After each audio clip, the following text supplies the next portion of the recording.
Assalamualaikum, ahlan, Bapak Ibu. Selamat bergabung di pengajian Jejak Imani. Ya, bagi Bapak Ibu yang sudah join di ruang Zoom ini, bisa dipastikan untuk koneksi internetnya dan juga lokasi tempat Bapak Ibu melakukan Zoom ini kondusif ya, sehingga kita semua bisa khidmat nantinya mendengarkan materi dari guru kita. Sekali lagi kami ucapkan ahlan wa sahlan, selamat bergabung dan berjumpa kembali di pengajian Jejak Imani, serial kajian parenting bersama dengan Al-Mukarram Ustadz Muhammad Fauzil Adim, SPSI.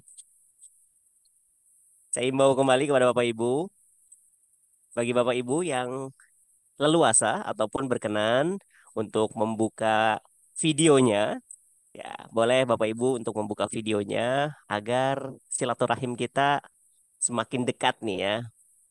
Namun apabila Bapak Ibu sedang kondisinya tidak memungkinkan untuk membuka video, ya, ataupun sedang ada di jalan, boleh mengkondisikan sesuai dengan keadaan ya.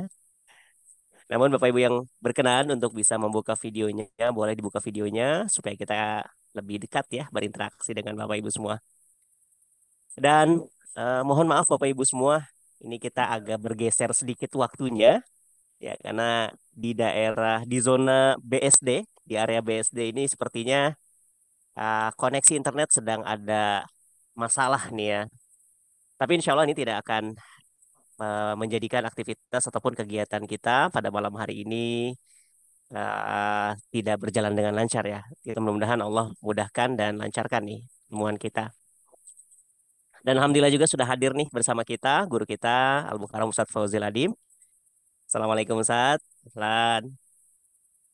Waalaikumsalam warahmatullahi wabarakatuh. Baik Ustadz. Iya. Ini insya Allah kita akan mulai langsung saja ya untuk opening Ya, pada kegiatan kita malam hari ini. Baik, Bismillahirrahmanirrahim. Assalamualaikum warahmatullahi wabarakatuh. Waalaikumsalam warahmatullahi wabarakatuh. Alhamdulillahilladzi hadana li hadza wa ma kunna li an nahtadiya laula an hadanallah. Asyhadu an la ilaha illallah wahdahu la syarikalah wa asyhadu anna Muhammadan abduhu wa rasuluhu la nabiyya wa la rasula ba'dah. Allahumma faqqihna fid din wa alimna at-ta'wil amma ba'd.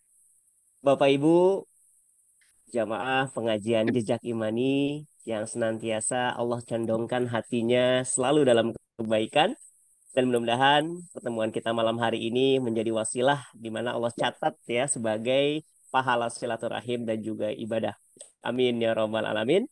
Salawat beriring salam juga kita tak lupa curahkan kepada panutan role model kita yaitu baginda Nabi Muhammad SAW. Seraya kita mengucap Allahumma salli ala sayyidina wa maulana Muhammad. Baik Bapak Ibu, jamaah pengajian Jejak Imani yang dimuliakan oleh Allah. Alhamdulillah pada sesi kali ini ya dan pada hari ini kita kembali bertemu tentunya dengan tema yang berbeda yaitu kita berada di kajian parenting ya, kajian parenting bersama dengan Ustadz Fauzil Adim SPSI dan kita sudah masuk di pertemuan yang keempat ya. Pertemuan yang keempat, insya Allah sekilas mereview ya. Jadi Bapak Ibu, pertemuan kita yang pertama ini mungkin ada Bapak Ibu yang baru join di kajian parenting bersama dengan Ustadz Fauzil, maka sekilas saya infokan ya. Jadi pertemuan pertama kita yaitu membahas tentang jagalah keluargamu dari api neraka. Ya. Kemudian di pertemuan yang kedua yaitu adalah pendidikan adab versus pembentukan kebiasaan. Di pertemuan yang ketiga yaitu tanpa ilmu apakah bisa membentuk adab. Dan insya Allah pada malam hari ini kita akan diskusi bersama, kita akan mendengarkan materi yang akan disampaikan oleh guru kita, yaitu dengan tema ditanam tak tumbuh, dipupuk tak berkembang. Masya Allah. Ini serial adab ya, masih berkesinambungan, masih berlanjut dari materi sebelumnya, yaitu tentang materi adab. Ya. Baik Bapak Ibu semua, mengawali kegiatan kita, pertemuan kita, perjumpaan kita malam hari ini, alangkah baiknya kita isi dengan lantunan tilawah Al-Quranul Karim. Bagi Bapak Ibu yang bersamanya Musaf ataupun Al-Quran, Boleh dibuka surat Al-Mujadalah ya, ayat 11. Baik, kita tilawah bersama ya Bapak Ibu di surat Al-Mujadalah ayat 11. A'udzu billahi minasy syaithanir rajim. Bismillahirrahmanirrahim. يا أيها الذين آمنوا إذا ناجيتم الرسول فقدموا بين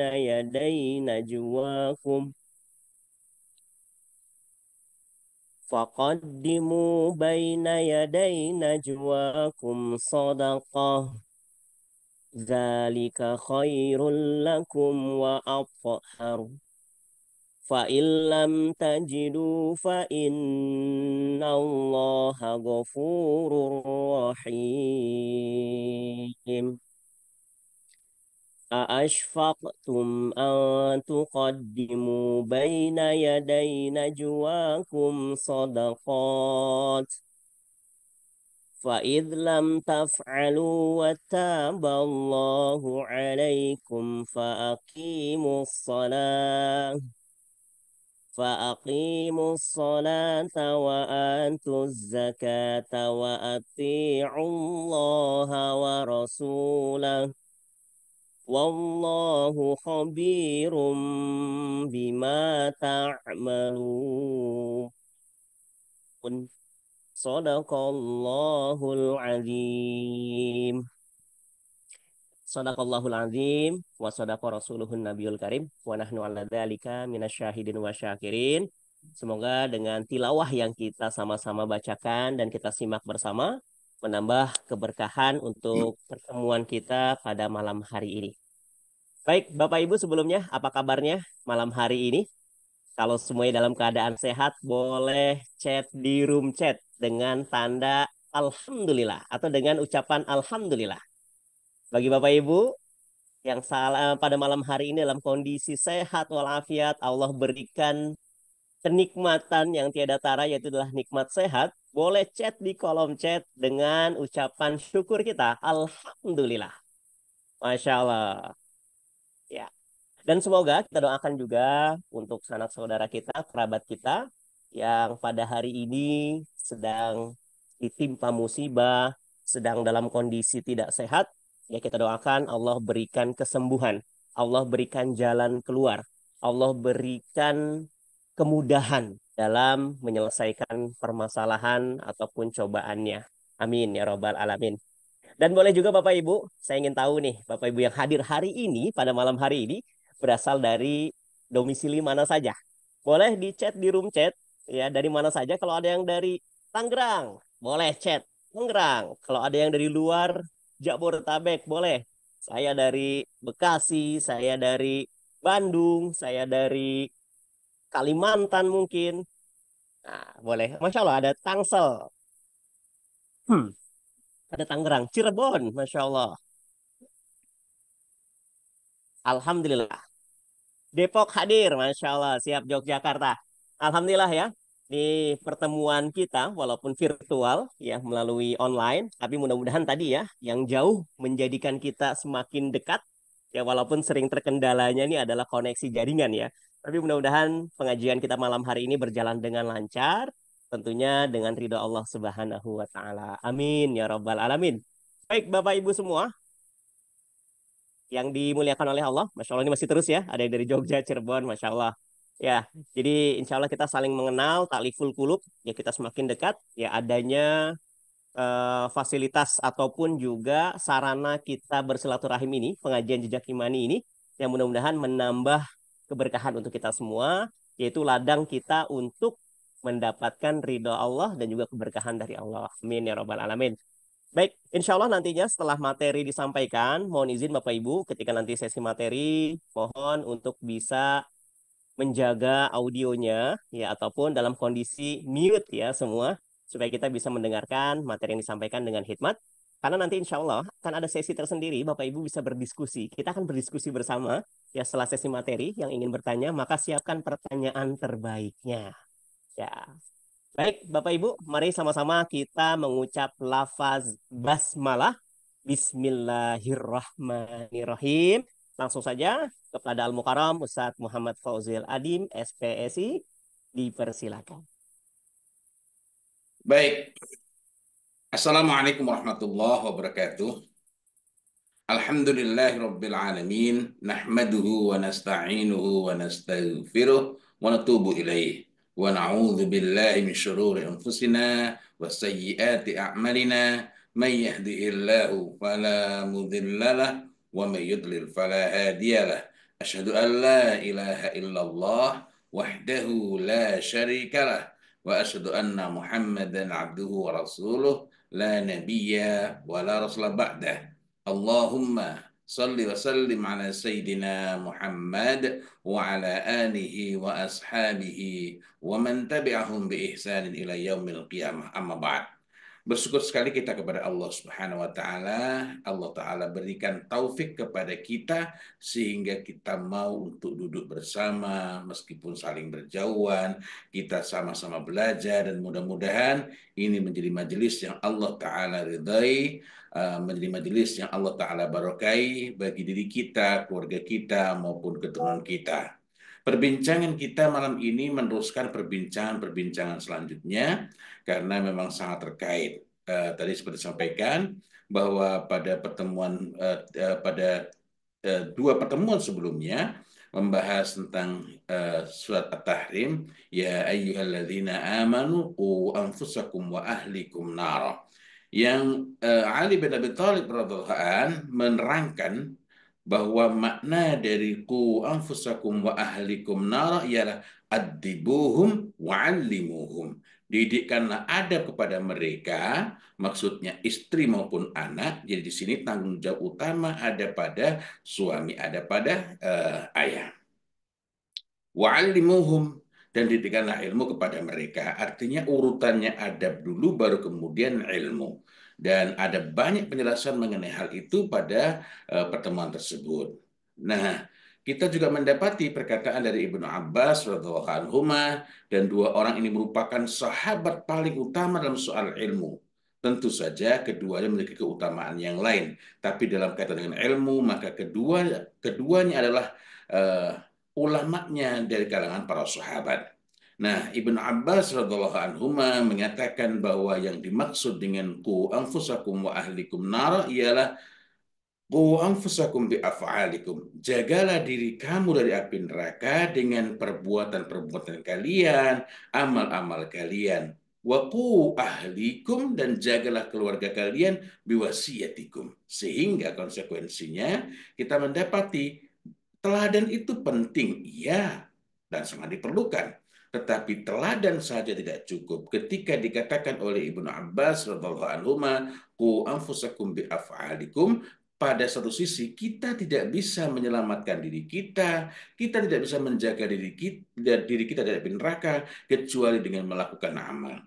Pada saat yang sama, apa yang kita kerjakan itu merupakan contoh, merupakan teladan bagi keluarga kita.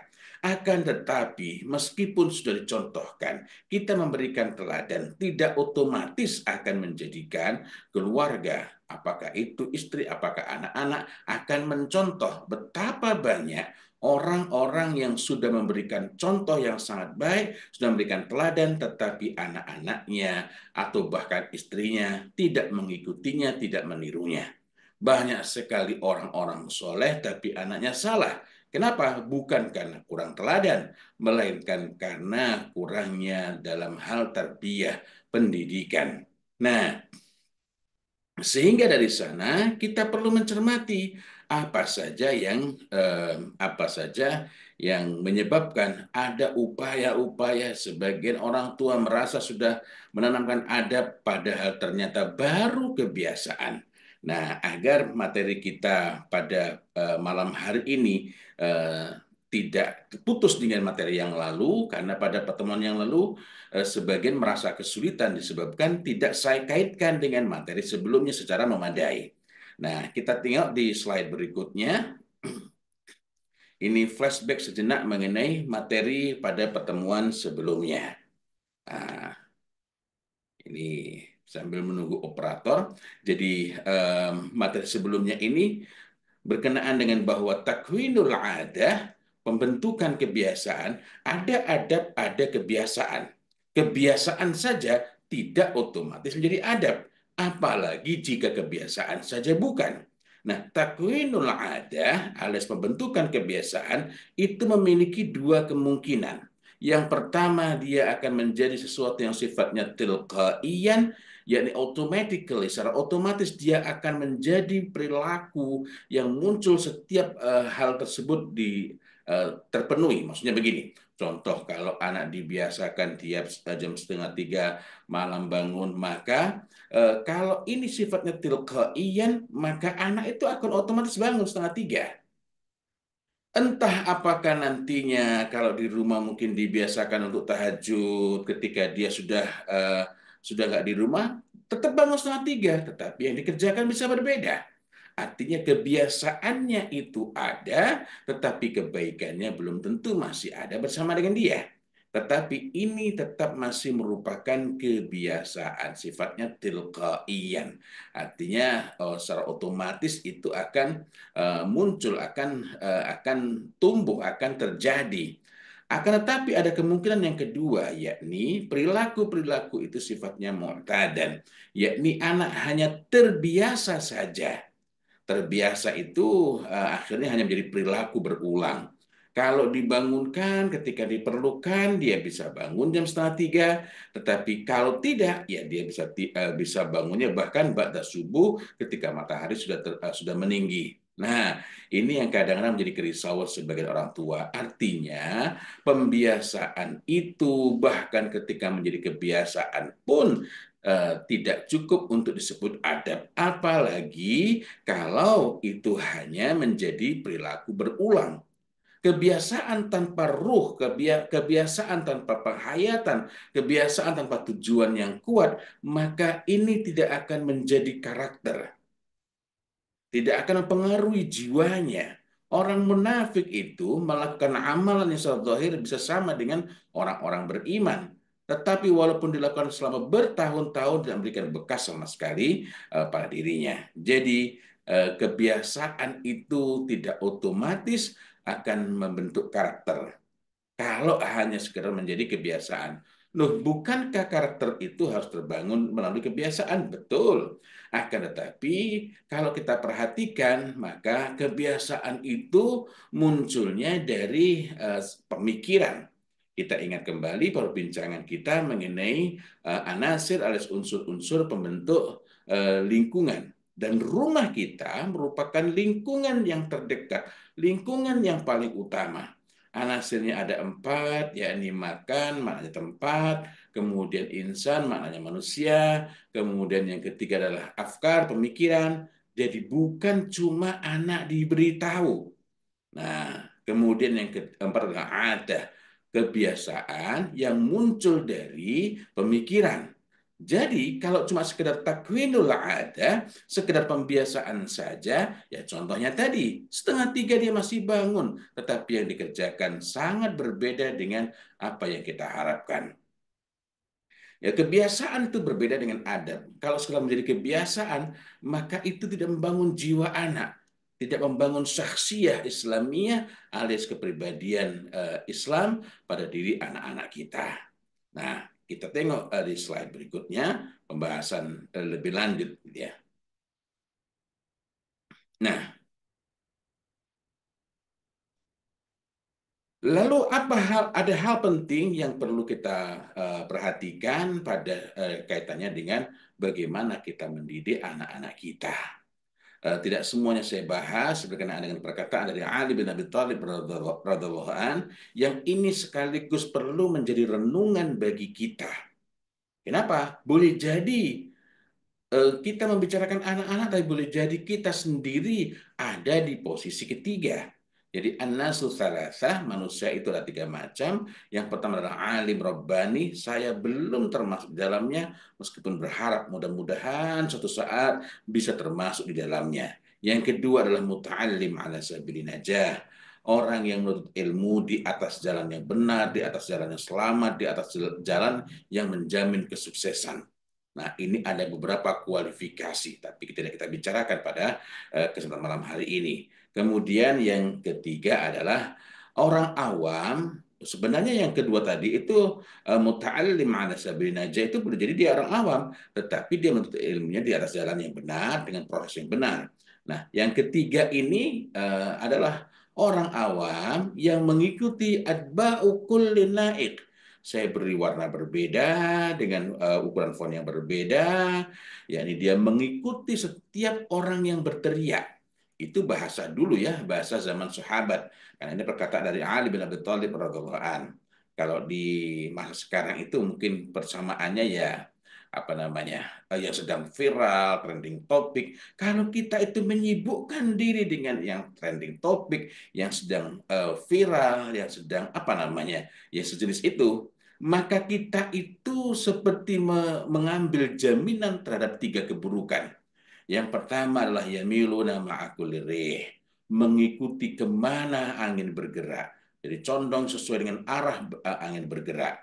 Artinya mudah terombang-ambing, ada apa sedikit mengikuti, dan ternyata salah, dan ternyata tidak benar. Nah, ini merupakan persoalan yang serius.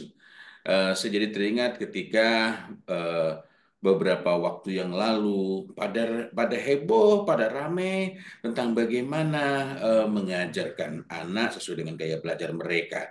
Ketika saya menulis di Facebook, ketika saya menyampaikan melalui video singkat, banyak yang tidak terima bahwa bahwa mengajarkan kepada anak sesuai dengan gaya belajar mereka itu justru melemahkan mereka. Akan tetapi ternyata ternyata pemerintah telah mengeluarkan eh, apa namanya semacam keputusan bahwa pembelajaran dengan mengikuti mengelompokkan anak sesuai dengan gaya belajarnya itu tidak direkomendasikan karena sangat tidak baik. Nah, tapi ini sekedar contoh saja bagaimana bagaimana keputusan-keputusan itu manakala hanya mengikuti apa yang sedang tren justru bisa bermasalah secara jangka pendek maupun jangka panjang. Tapi kita kembali kepada fokus bahasan kita mengenai anak-anak kita sehingga dalam urusan adab ini pun hendaklah yang menjadi acuan adalah panduan-panduan, arahan-arahan apa-apa yang digariskan dari agama kita ini.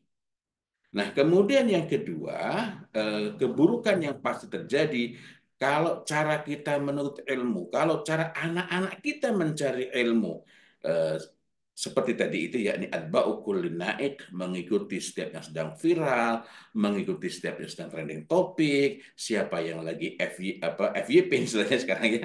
Nah, itu yang diikutin sehingga ini belum selesai ngaji ke sini, ganti lagi ke sini, ini ganti lagi ke sini. Yang diikuti mungkin sama-sama berilmu, tetapi cara menuntut ilmu seperti itu menjadikan dia termasuk orang yang nantinya akan tergolong lam yastadi'u binuril ilmi.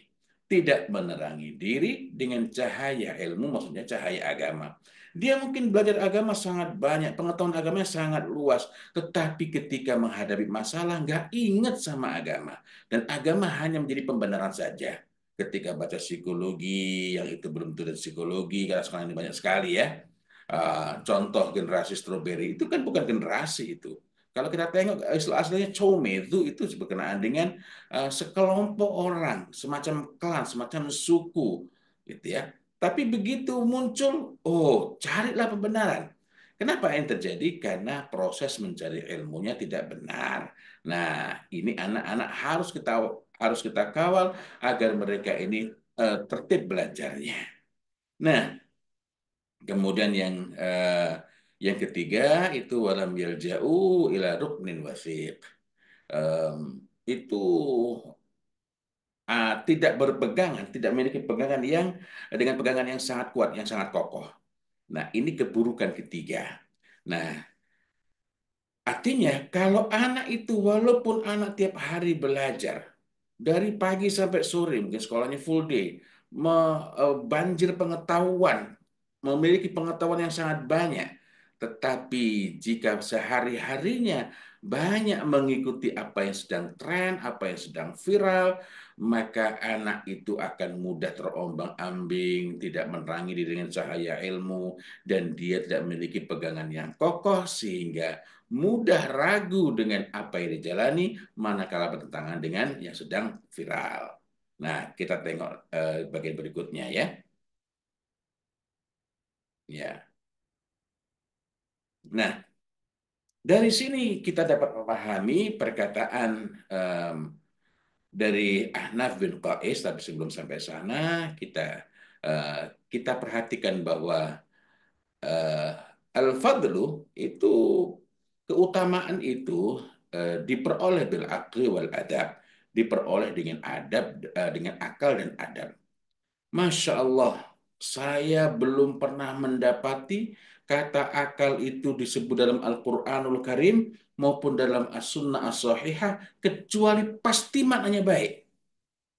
Karena itu sangat tidak sepakat ketika ada orang menggunakan kata akal tetapi maknanya buruk. Misalnya ngakali. Ini memang bahasa bahasa Indonesia ya. Tetapi kata ngakali itu bertentangan dengan sifat akal.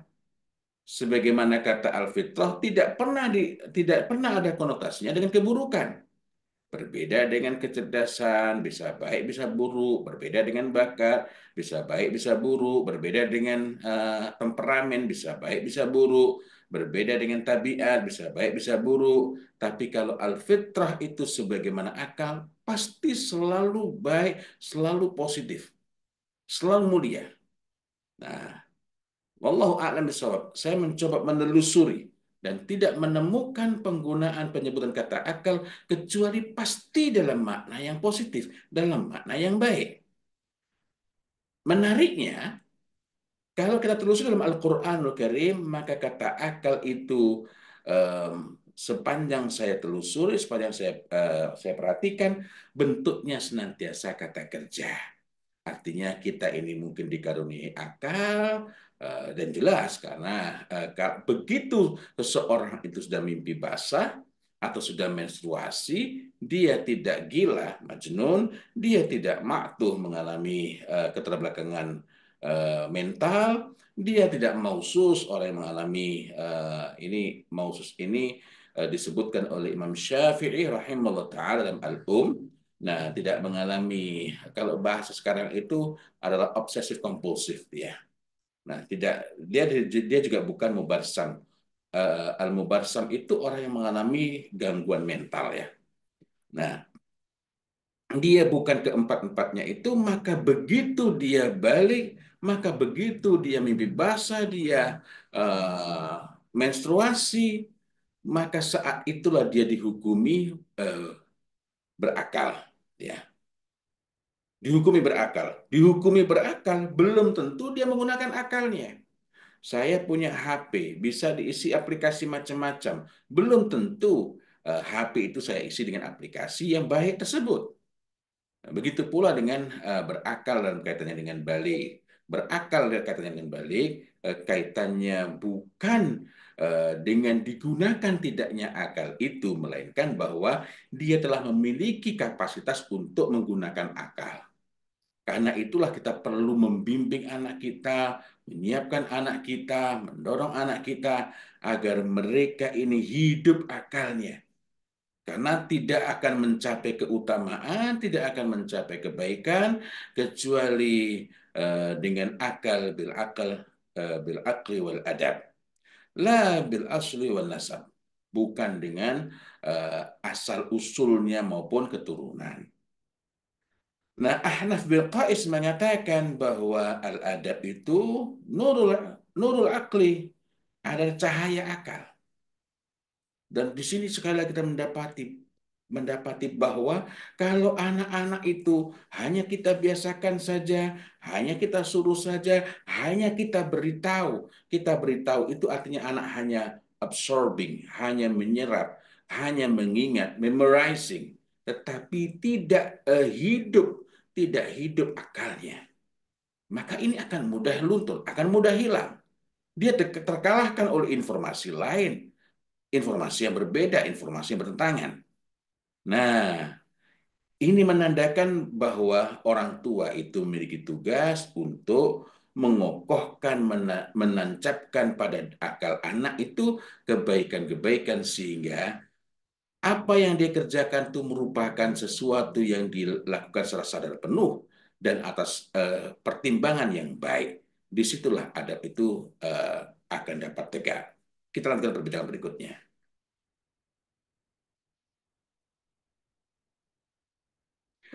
Nah, maka pertanyaan berikutnya adalah bagaimana kita menghidupkan akal? Bagaimana kita menghidupkan akal? Ini pertanyaan yang perlu kita perhatikan. Pertama, mari kita ingat sejenak bahwa kunci kebaikan itu ada pada tafakuh fiddin. Dari mana hujahnya? Dari mana dasarnya? Ada berbagai hadis, ada yang menyatakan secara langsung, man yuridillahu bihi khairan yufaqihu fiddin. Atau dalam hadis yang lain, al khairu adah, kebaikan itu adalah kebiasaan. Tapi maknanya dalam hadis itu adalah bahwa kebaikan itu merupakan sesuatu yang sifatnya default, by default setiap orang pasti baik. Menjaganya dengan membiasakannya. Terus dilakukan setiap hari. Wasyarru, dan keburukan, asyar itu keburukan, lajajah. Ketidakberdayaan manusia, keterjatuhan manusia dari tipu daya syaitan. Dalam makna yang lebih luas, keterjatuhan manusia, ketidakberdayaan manusia menghadapi hawa nafsunya, hasrat dirinya, keinginannya, tidak dapat mengambil pertimbangan. Nah, di bagian berikutnya Nabi Muhammad SAW bersabda, masih lanjutan hadis tadi, "Wa man yuridillahu bihi khairan yufaqihu fiddin."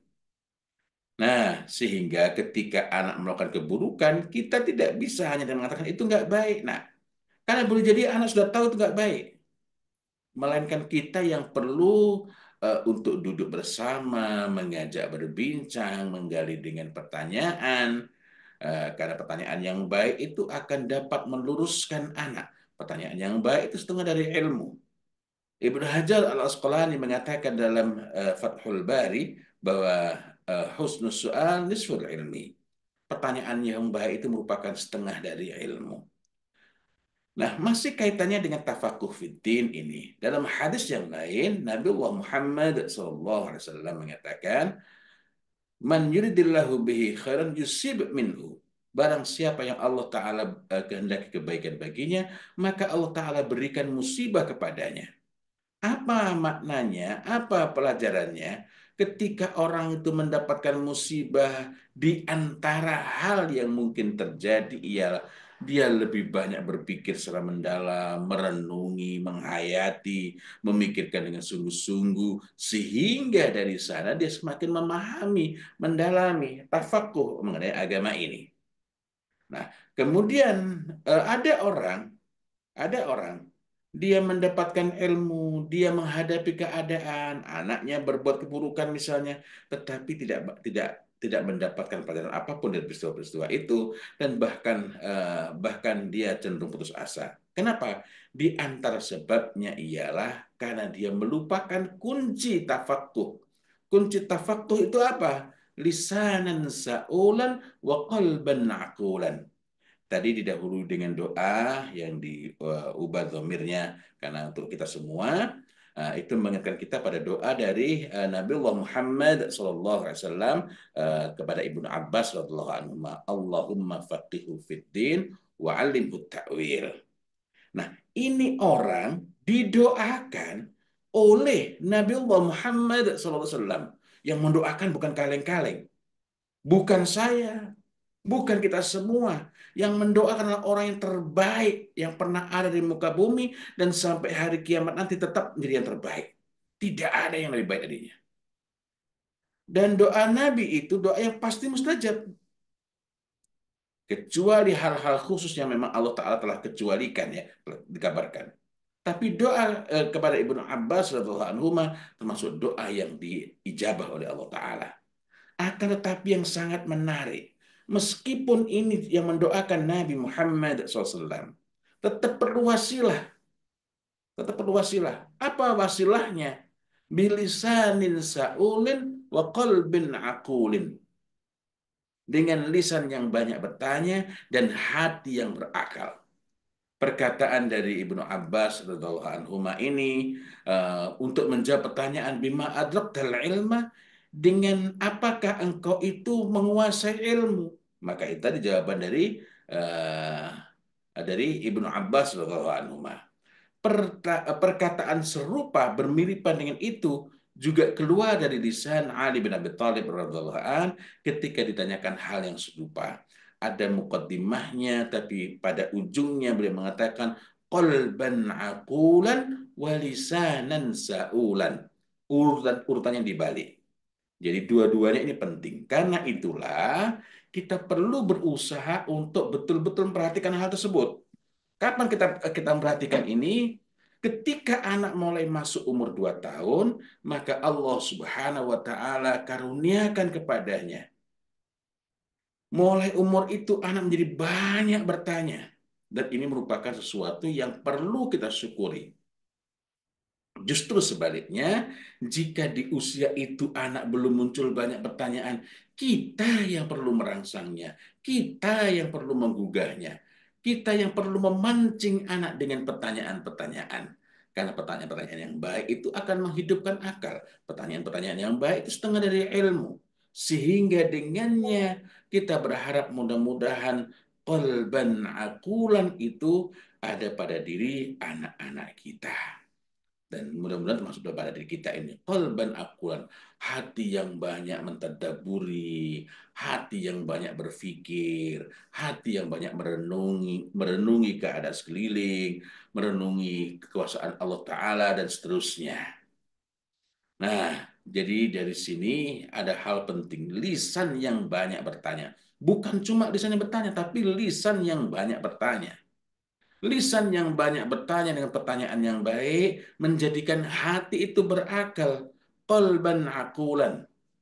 Kalau sekarang ini disebut sebagai intelligence heart. Hatinya hidup sehingga menghadapi apapun itu senantiasa ada pelajaran-pelajaran. Tidak mudah mengalami, uh, tidak mudah tertekan, tidak mudah putus asa, ya. Sehingga tidak mudah merasa overthinking. Overthinking itu justru keluar, muncul dari orang-orang yang jarang berpikir. Bagaimana mungkin kita ini akan kelebihan berpikir, kebanyakan berpikir. Sementara 2 dari 9 pertanyaan yang sering diajukan oleh Allah Subhanahu wa taala, yang pertama adalah afala ta'qilun. 13 kali ditanyakan oleh Allah taala. Kenapa sih ente kok gak menggunakan akal ente, itu kalau pakai bahasa kita ya. Yang kedua adalah afala tatafakkarun. Kenapa sih kok kalian ini tidak berpikir? Gitu. Nah, dua ini betul-betul menjadi pertanyaan penting. Artinya ini mengindikasikan, dan dalam berbagai ayat yang lain kita menemukan kalau ada kata aksaruhum, kebanyakan mereka pasti diikuti oleh sebutan yang jelek. Aksaruhum la yaqilun. Kebanyakan mereka tidak menggunakan akal mereka. Sehingga kalau kita ini terbiasa lisanan saulan, maka kolban kita ini akulan, sehingga hari-hari kita ini diisi dengan berpikir, berpikir, berpikir, berpikir, dan itu nikmat. Sama halnya membaca. Kalau kita terbiasa membaca, masuk pesawat pun kita bisa lupa, tidak memperhatikan, atau tidak tertarik memang dengan apa namanya, video on demand ya, video yang ada di kursi-kursi depan kita itu. Nah, kenapa? Karena ada yang lebih menarik. Apa itu? Buku yang bisa kita ajak ngobrol. Kalau video on demand itu ketika pesawat landing, matilah dia. Dan kita nggak bisa nyalakan. Kenapa? Karena aturannya begitu. Tetapi kalau kita ini membawa buku, buku masih bisa kita ajak ngobrol. Ngajak ngobrolnya gimana? Dengan nuliskan hasiah, catatan pinggir, maupun kita nuliskan taklik, komentar atas buku itu. Dan inilah tradisi dari para ulama terdahulu. Sehingga baca buku itu memang rasanya hidup, ya. Nah, lisanan saulan dan qalban akulan itu dalam rangka tafakur, berpikir. Berpikir, merenungi, memikirkan ciptaan Allah, memikirkan kemana nanti kita akan berjalan, dan tadabbur. Tadabbur itu gabungan antara menghayati, antara kontemplasi, dan berpikir dengan panduan yang jelas. Nah, pertanyaan yang baik adalah kunci. Sehingga ada kalanya ketika kita hendak mengarahkan anak, ada kalanya ketika kita hendak mendidikkan kepada anak mengenai sesuatu yang harus dikerjakan, bukan dengan suruhan-suruhan, tetapi dengan pertanyaan-pertanyaan. Sebagaimana kita meluruskan kesalahan anak, itu juga dengan pertanyaan-pertanyaan yang membimbing. Nah, akan tetapi pertanyaan yang baik itu tidak bisa hidup, tidak bisa disambut dengan kokoh, tidak bisa menggerakkan jiwa anak jika jiwa anak kita maupun atifahnya, atifah itu apa ya? Saya kadang-kadang menerjemahkan sebagai emosi, tapi sebenarnya tidak terlalu tepat betul. Jadi kehalusan perasaan anak itu terkenyangkan, kebutuhan afeksinya terkenyangkan. Nora binti Misfir Al-Qarni ketika menulis buku Ta'zizur Raqabati Dzatiyah, bagaimana menumbuhkan, membangun Ar-Raqabah Adzatiyah. Ar-Raqabah Adzatiyah itu apa? Eh, Kesadaran, kemauan untuk memilah, memperhatikan mana yang baik dan mana yang buruk, lalu mengambil yang baik untuk dikerjakan, meninggalkan yang buruk, tanpa bukan karena diawasi oleh orang lain, tapi kesadaran untuk melakukannya sendiri. Ada kesadaran, ada kemauan, lalu ada kemampuan untuk mengerjakannya. Nah, di zaman ketika anak itu bisa mengakses apa saja melalui benda yang semacam ini, maka justru semakin diperlukan ar-raqabah adzatiyah itu. Kita tidak bisa mengawasi terus-menerus, tidak bisa mengawasi anak kita 24 jam sehari semalam. Akan tapi jika anak itu memiliki ar-raqabah adzatiyah, kita tidur kebaikannya tetap bangun. Bukan sebaliknya. Ada kalanya ketika orang tua pergi, belum jauh, kebaikan sudah pergi. Kenapa? Karena anak melakukan semata-mata takut kalau orang tuanya marah. Nah, ar-raqabah az-zatiyah artinya anak itu juga sekaligus memiliki kendali, memiliki dorongan yang sifatnya otonom, tidak bergantung diawasi atau tidak oleh orang tua. Nah, kita lanjutkan perbincangan kita pada slide berikutnya. Nah, kenapa tadi disebut akhlak? Karena adab itu merupakan refleksi akhlak, ya, refleksi akhlak. Kenapa kita berbicara mengenai akal? Karena akhlak itu sebenarnya merupakan sesuatu yang aspeknya itu batiniyah, bukan zahir, bukan zahir. Nah, hanya saja ini tercermin dari luar, terlihat di luarnya. Nah, menerapkan praktek bentuk zahir dari akhlak itu itulah yang disebut sebagai adab. Ini yang dikatakan oleh Ibnu Hajar Al Asqalani dalam Fathul Bari bahwa wal adab itu adalah istimal, menerapkan, mengamalkan, melakukan, mempraktekkan ma yuhmadu qawlan wa fi'lan. Apa-apa atau segala hal yang terpuji qawlan wa fi'lan, baik perkataan maupun perbuatan. Di sini disebutkan qaulan wa fi'lan. Qaulan didahulukan, bukan sembarangan. Karena kalau kita perhatikan mengenai penyimpangan al-fitrah maupun apa-apa yang menyebabkan bengkok serta apa yang meluruskannya, pintunya adalah lisan. Indikatornya adalah lisan. Tetapi pintu masuknya berarti telinga. Gitu ya. Disitulah Masya Allah kembali kita memperhatikan.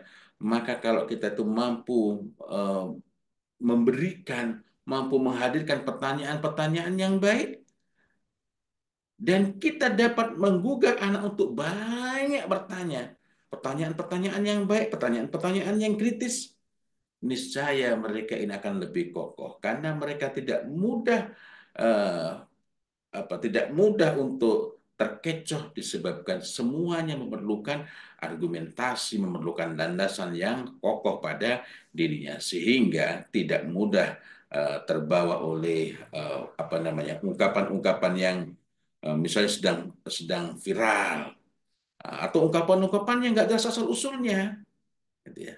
Dia selalu bertanya, ini dari mana asalnya? Kok tiba-tiba tahun 2008 Max McCrindle misalnya mengatakan generasi Z, generasi Alpha, lahir tahun sekian sampai sekian, cirinya begini, begini, begini. Generasi Beta, lahir tahun 2025 sampai dengan tahun 2040, cirinya begini, begini, begini, sifatnya begini, begini. Lalu generasi Gamma, lahir tahun 2041 sampai dengan tahun 2055. Kalau generasi beta, generasi delta, nah, nggak tahu kita masih hidup atau tidak ya. Nah, ini dari mana tiba-tiba saja? Nah, kita perlu bertanya lisanan saulan sehingga tidak mudah ikut-ikutan, tidak mudah ikut-ikutan. Kita perlu bertanya, kalau andaikan betul eh, apa namanya pengkategorian itu maka sifatnya pastilah nggak bisa ditentukan. Kenapa? Karena ini bertentangan dengan hadis mengenai al-fitrah, ma min mauludin illa yuladu ala hadhil fitrah.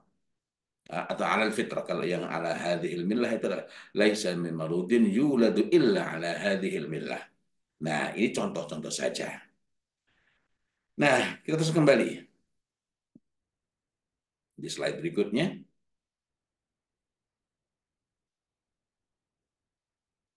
Lalu dari mana akhlak itu terbangun? Akhlak itu terbentuk. Kita ingat kembali, adab itu merupakan bentuk zahir dari akhlak. Tetapi hanya membiasakan saja, zahirnya saja tidak menjadi adab. Melainkan hanya menjadi adah. Bukan adab, tapi adat.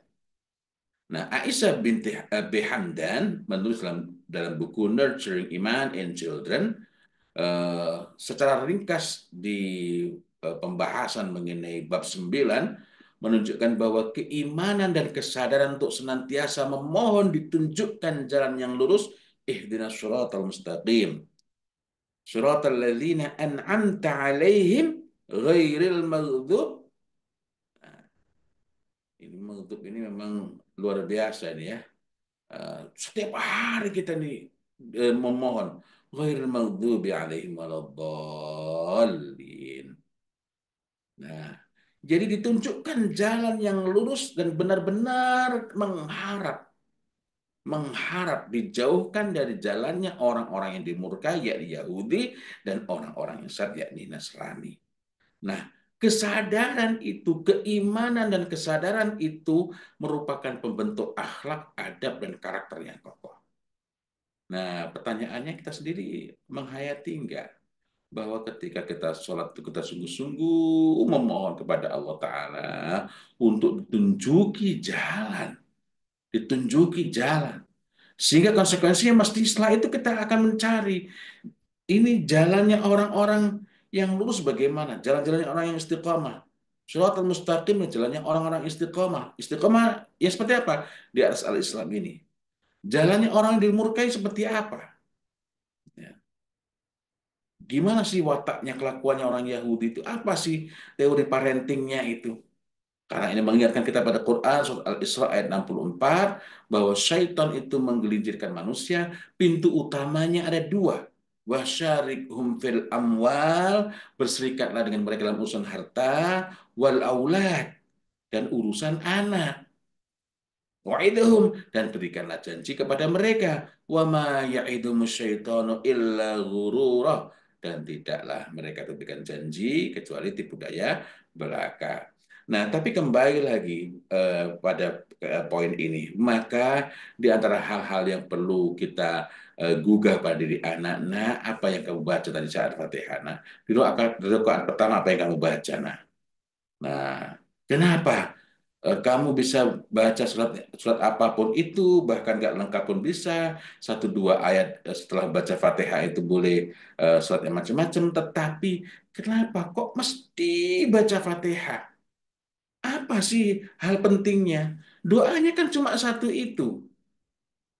Awalnya memuji, pengakuan, tapi yang diminta itu kan satu itu selama mengikrarkan iya karena butuh iya karena stain. Setelah itu yang diminta cuma satu itu, menunjukkan betapa pentingnya inti dari sholat di situ. Nah, usia 7 tahun saat anak mulai belajar ilmu mengenai sholat, jadi dalam hadis kita diperintahkan oleh Rasulullah Muhammad SAW untuk mengajarkan ilmu mengenai sholat pada diri anak-anak kita ketika mereka umur 7 tahun. Alimu, alimu itu berarti didikkanlah ilmu kepada siapa? Kepada anak-anak. Bersolat dengan sholat. Ya, katanya dengan sholat. Dan ini berbarengan dengan perintah yang lain dalam hadis yang lain adalah muru auladakum bisolat. Perintahkanlah anak-anakmu dengan sholat. Artinya ada ilmu dan kita ingat al ilmu qabla al qawli wal amal. Ilmu itu mendahului perkataan dan perbuatan sehingga muru auladakum bisolah andai kata tidak ada hadis alimu tadi maka itu sudah mengandung konsekuensi kita itu harus mendidikkan ilmu kepada mereka. Maka kalau zaman saya dulu kecil, masuk umur 7 tahun, belajar tentang sholat. Fikihnya sholat. Masih sederhana itu saja. Fikihnya toharoh. Setelah selesai, lalu kita mulai belajar mengenai akidah sebentar, kemudian belajar mengenai fikih lagi. Alamatul bulugh, tanda-tanda balik. Nah, yang eh, hal yang sangat istimewa, yang sangat mengesankan adalah ketika umur 7 tahun, begitu masuk umur 7 tahun, mulai diajar tentang sholat, diajar tentang toharoh, diajarin mengenai air mana yang boleh dipakai wudhu dan mana yang tidak, dan macam-macam itu, macam-macam itu. Ini semua diingatkan oleh guru itu untuk memperhatikan karena salah dalam toharoh gak sah sholatnya. Ini semua diingatkan karena sholat itu adalah kunci untuk mendapatkan pertolongan isti'anah billah. Memohon pertolongan kepada Allah Ta'ala itu merupakan hal fundamental. Dan jalan utama untuk memohon pertolongan kepada Allah Ta'ala itu adalah sholat dan sabar. Tepatnya sabar dulu ya, disebutkan di dalam ayat ya. Wasta'inu bisabri wassalah. Nah, keimanan, kebaikan, dan akhlak yang utama kalau pada anak-anak itu disebut sebagai akhlakul fadilah.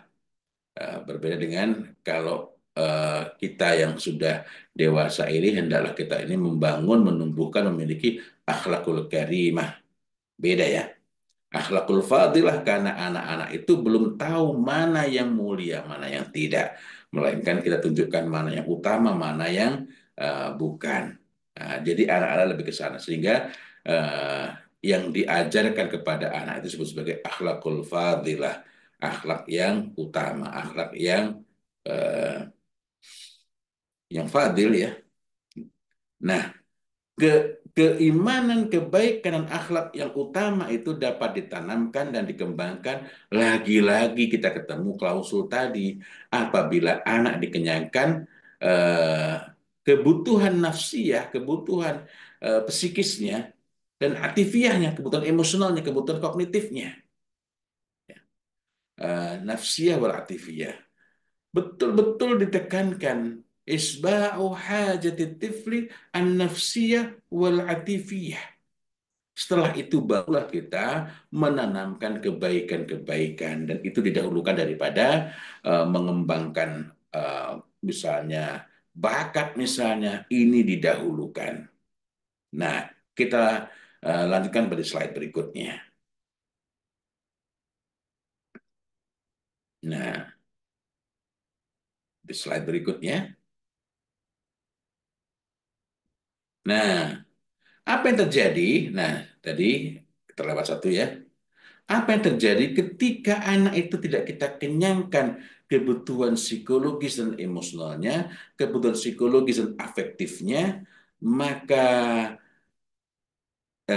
seperti judul di acara ini ditanam tak tumbuh, kita tanamkan adab itu. Tapi Masya Allah susah sekali. Dipupuk tak berkembang. Karena hati itu ibarat tanah. Kalau tanahnya gersang, walaupun bibitnya baik, tak tumbuh dengan baik. Nah, karena itu kita perlu merawat hati anak itu dengan mengenyangkan kebutuhan emosional mereka, kebutuhan psikis mereka, kebutuhan kejiwaan mereka, dan kebutuhan emosional mereka. Nah, ini em, ini hal yang perlu menjadi perhatian kita. Anak itu mungkin saja mengerjakan apa yang kita suruhkan. Sholat misalnya, atau yang lain-lainnya. Tetapi tanpa terpenuhinya, tanpa terpuaskannya, tanpa terkenyangkannya kebutuhan psikologis dan emosional mereka, maka anak-anak itu ketika mengerjakan apa yang kita perintahkan, mereka mengerjakan semata-mata untuk menghindari keburukan atau musibah yang lebih besar. Mungkin semata-mata karena takut, tetapi mereka tidak mencintai amalan-amalan atau kebaikan-kebaikan yang kita suruhkan kepada mereka. Sehingga begitu lengah, begitu mereka itu tidak ada di hadapan kita, mereka seperti merdeka. Nah, lalu apa yang dapat kita berikan kepada mereka? Kita tengok di bagian berikutnya. Nah, berkenaan dengan mendengarkan hasanul istima, asasul intifa. Bagusnya dalam mendengarkan itu merupakan asas, merupakan prinsip dasar di dalam meraih manfaat. Sehingga kalau kita ingin menanamkan adab kepada anak kita, hal penting yang tampaknya sederhana, tampaknya di situ tidak ada pendidikan, tetapi dia memberikan meneduhkan dan sekaligus menguatkan ialah dengan mendengarkan mereka. Mendengarkan itu lebih penting, lebih mendesak daripada memuji anak. Anak itu bisa bahagia tanpa dipuji, tetapi anak tidak bisa bahagia. Anak itu sulit untuk merasakan kenyamanan jika mereka merasa tidak didengarkan. Kenapa? Mari kita tengok di slide berikutnya. Nah, jadi jadi mendengarkan itu kunci hiwar. Ada hiwar atau muhawarah. Hiwar itu apa? Ngobrol, bincang-bincang. Dan ketika tadi saya menyebutkan tentang apa namanya tentang bi'ah, tentang lingkungan, ada 4 anasirnya tadi: makan, insan, afkar, dan ada. Nah, afkar itu, pemikiran itu terbentuknya melalui hiwar, melalui bincang-bincang, melalui ngobrol. Tetapi ngobrol, walaupun judulnya ngobrol, kunci pokoknya sebelum itu ialah mendengarkan. Kata Ali bin Abi Thalib radhiyallahu an, "Man ahsanal istima' ta'ajjalal intifa." Barang siapa yang paling baik dalam mendengarkan, dialah yang paling cepat memperoleh manfaat. Kerap kali untuk meluruskan anak itu yang paling diperlukan bukanlah dengan berpanjang kalam dalam menceramai mereka, tetapi bersungguh-sungguh menghidupkan hiwar, ngobrol, bincang. Dikatakan bahwa at-tarbiyah al-haqiqiyah, pendidikan yang hakiki, hiya tarbiyatul iqna, adalah pendidikan yang mempersuasi, pendidikan yang mempengaruhi, pendidikan yang mengubah mereka melalui persuasi. Wa aqsaru turuqil iqna, dan jalan paling singkat, jalan paling pendek, jalan pintas untuk mempengaruhi mereka, huwa al-hiwar, adalah dengan ngobrol.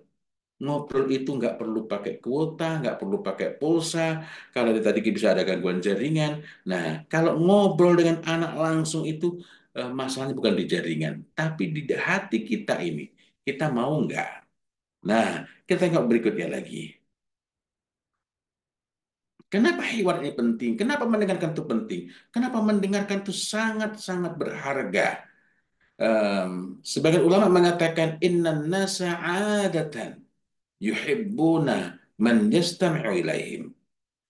Innan nasa, sesungguhnya manusia, adatan, adatnya, kebiasaannya, kecenderungannya, yuhibbuna man yastami'u ilaihim, mencintai orang yang mendengarkan mereka. Nah, mendengarkan ini kunci. Masya Allah, bukan cuma mendengar, tapi mendengarkan.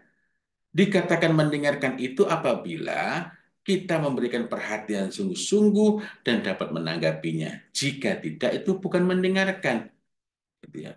Orang cuek, orang yang acuh, apa orang yang tidak peduli juga bisa saat anak berbicara diam saja, tapi diamnya bukan karena mendengarkan, bukan karena peduli. Kalau dia tidak mendengarkan, dia tidak bisa untuk memenuhi yang kedua itu, yakni menunjukkan minat, ihtimamnya itu ada terhadap apa? Terhadap apa-apa yang dia katakan di hadisihim, terhadap percakapannya. Anak bicara kita antusias itu lebih menyenangkan, lebih membahagiakan buat anak. Nah, di antara hal penting dalam mendidik itu ialah kita ini berusaha mendengarkan apapun, hampir seluruh perkataan anak. Masuk kalau guru ya peserta didiknya. Meskipun salah. Loh, kan kita ini mendidik. Iya, karena ketika anak itu didengarkan, maka akan lebih mudah ketika diluruskan. Ya. Jadi dalam hal ini kita dengarkan tanpa kita kehilangan kendali, tanpa kita jadi emosi dan lain-lain ya. Eh, ini eh, pada pertemuan yang lalu maupun sebelumnya saya contohkan ketika ada seorang remaja belia, hadisnya demikian, yang difatan syabban dalam hadis riwayat Ahmad. Karena itu begitu balik bukan otomatis lagi pemuda, tidak. Ada fase-fasenya minta izin berzina kepada Nabi Allah Muhammad SAW. Apa yang dilakukan Nabi? Bukan marah-marah, bukan menegur keras, bukan melarang, bukan berarti membolehkan ya. Tetapi beliau itu melakukan hiwar. Ketika para sahabat marah terhadap remaja belia ini, maka Nabiullah Muhammad SAW justru memanggil Udnuh mendekatlah sampai-sampai remaja belia ini duduk koriban dekat sekali. Nah, dari sana barulah Nabi Muhammad SAW itu bertanya. Dan setiap kali remaja belia itu menjawab, beliau menunjukkan perhatian sungguh-sungguh, lalu menggarisbawahi jawaban tersebut, kemudian bertanya lagi, sehingga akhirnya gejolak emosinya mereda. Ketika gejolak emosi sudah mereda, maka Nabiullah Muhammad SAW meletakkan tangan kanannya ke dada remaja belia itu. Allahumma gfir dzanbahu, ya Allah, ampunilah dosanya, wa tahhir qalbahu, dan sucikanlah hatinya, wa hassin farjahu, dan jagalah kemaluannya. Nah, maka semenjak itu remaja belia tersebut tidak pernah terpikir muncul hasad kehendak untuk berzina maupun bermaksiat sedikit pun. Masya Allah, di sini tidak pakai menceramai, kepada nggak pakai ngomongin kamu sudah siap masuk neraka, enggak, tetapi dengan ngobrol, dengan bincang. Nah, kemudian yang berikutnya, yang ketiga ini pun tidak bisa kita tunjukkan kalau yang pertama tidak kita tunjukkan. Yang kalau yang pertama tidak ada, yakni mendengarkan dengan sungguh-sungguh. Apa yang ketiga tadi? Yuqaddiru ara'ahum, menghargai, menakar, menimbang, memperhitungkan, yuqaddir lebih tepatnya memperhitungkan ara'ahum, pandangan-pandangannya, pendapat-pendapatnya. Nah, tapi sebelum sampai kepada yang kedua maupun ketiga, hal awalnya ialah mendengarkan. Mari kita lanjutkan pada bagian berikutnya. Nah, kita tengok bagian berikutnya.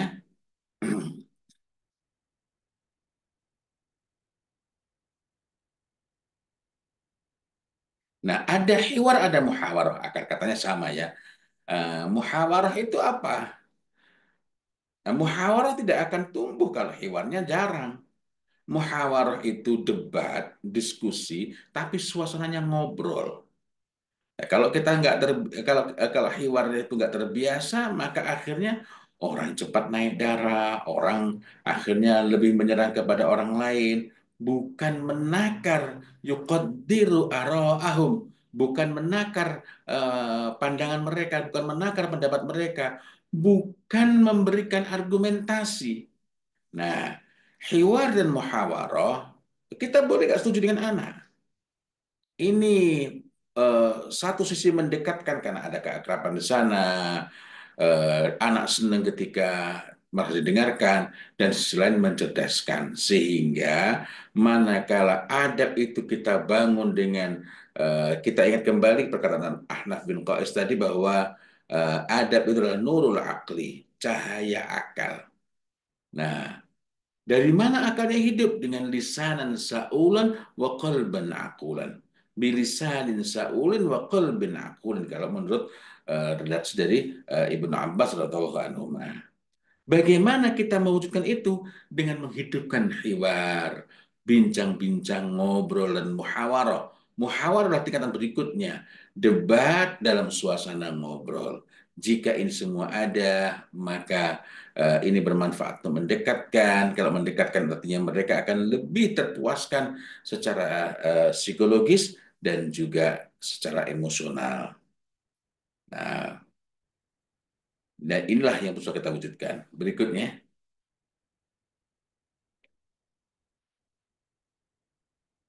Nah, itu saja perbincangan kita ini, dan selanjutnya silakan jika ada pertanyaan, mudah-mudahan saya dapat menjawabnya. Selanjutnya saya kembalikan kepada MC. Tafadhol. Baik, Alhamdulillah. Jazakallah khair, Ustaz Fauzil.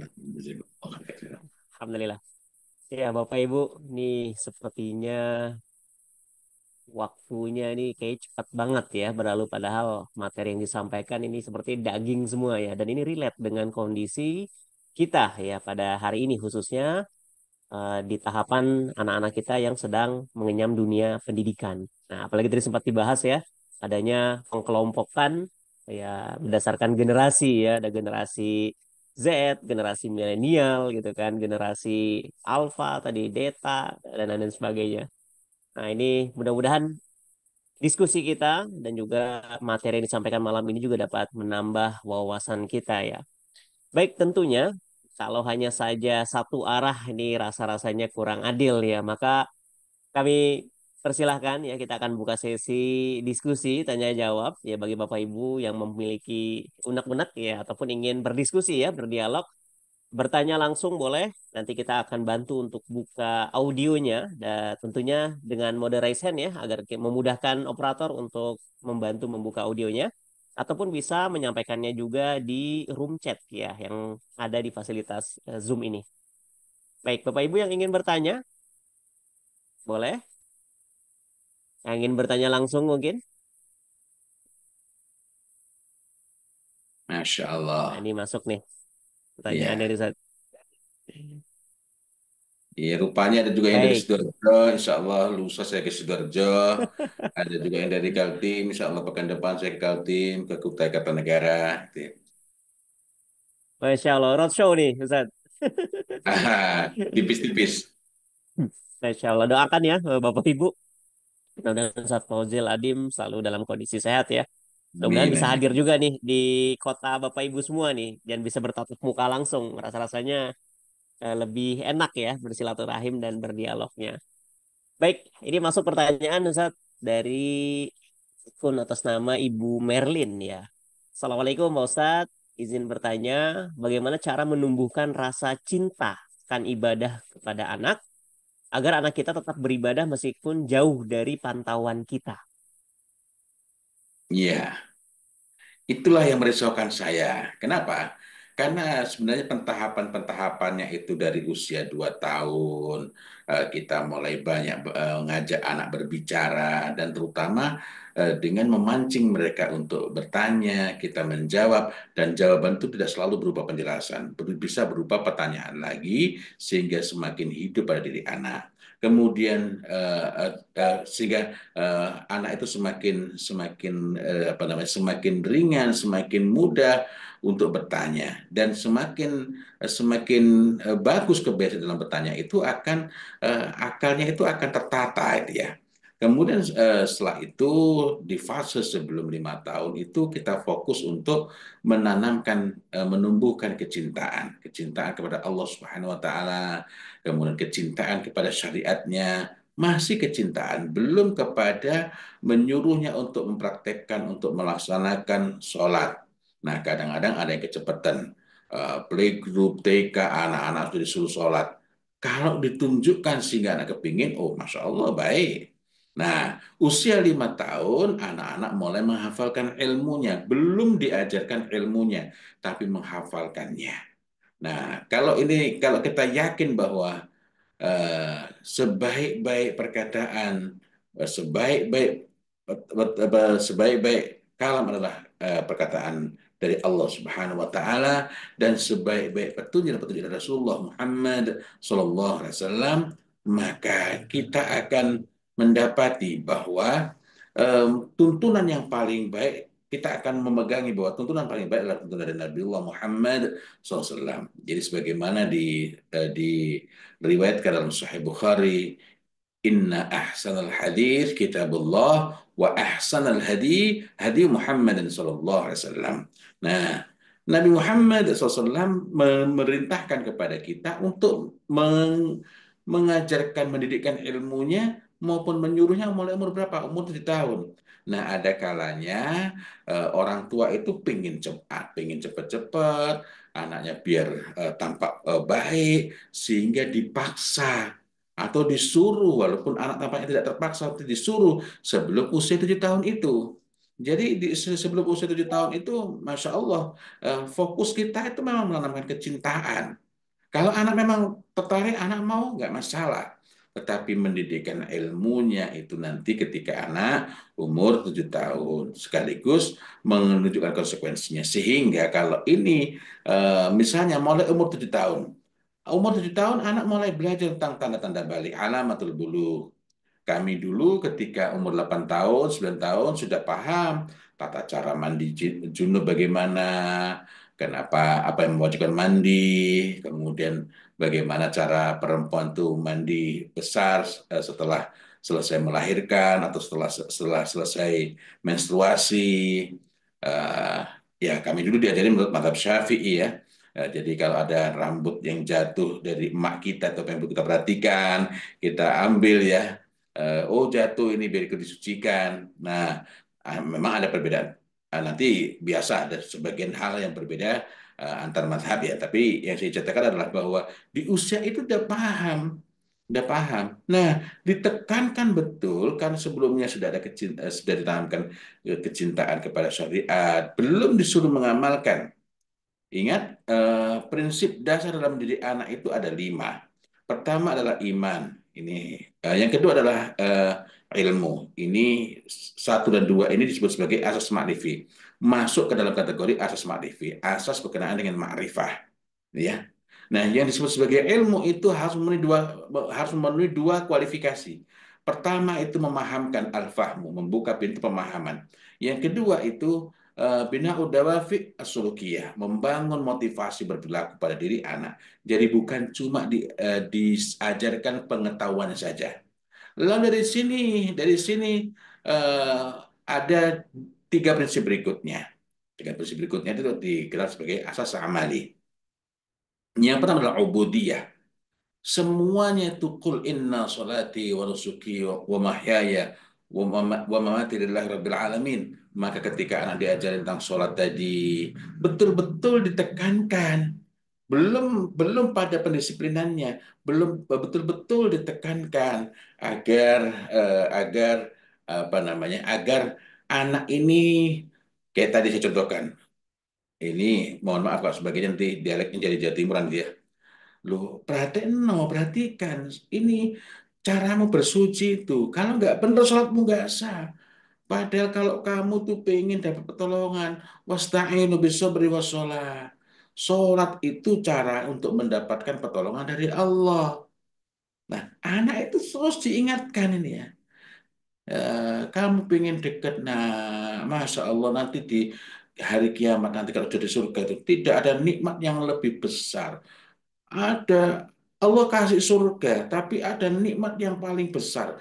Nikmat paling besar itu apa? Bisa melihat wajah Allah, bisa ketemu Allah, bisa berbicara pada Allah, itu nikmat yang sangat besar. Nah, lagi-lagi kemudian di sini masuk lagi kepada kenapa kok harus memperhatikan apa namanya tuntunan fikih tentang puasa itu bagaimana. Nah, ini Ini ini ketika ulang-ulang setiap kali belajar tekankan betul, maka insya Allah anak-anak itu ketika masuk usia 9 tahun, 10 tahun akan tergerak hatinya untuk melaksanakan. Sehingga ketika anak itu umur 10 tahun, tinggal kita cek.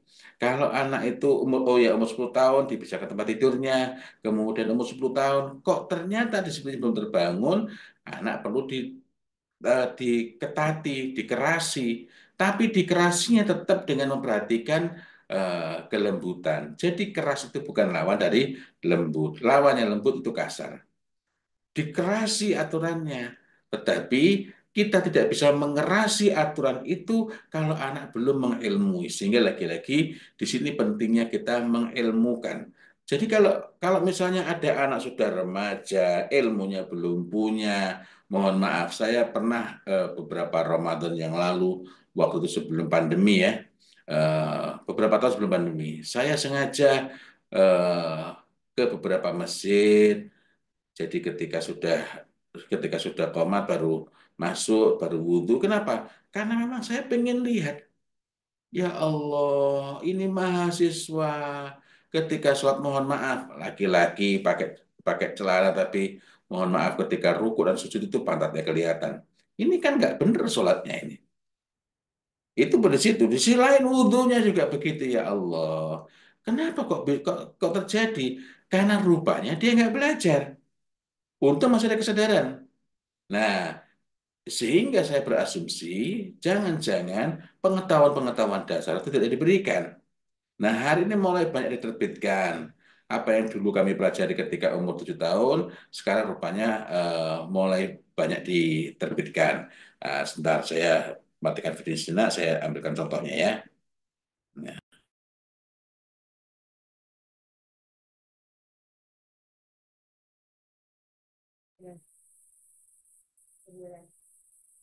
Baik, Bapak Ibu tetap stay tune ya. Sambil kita menunggu Ustadz Fauzil akan berbagi share screen dengan kita. Sambil dipersiapkan juga untuk pertanyaannya. Bagi yang ingin bertanya ataupun ingin bertanya langsung tidak masalah ya Bapak Ibu. Nanti kita akan buka untuk audionya.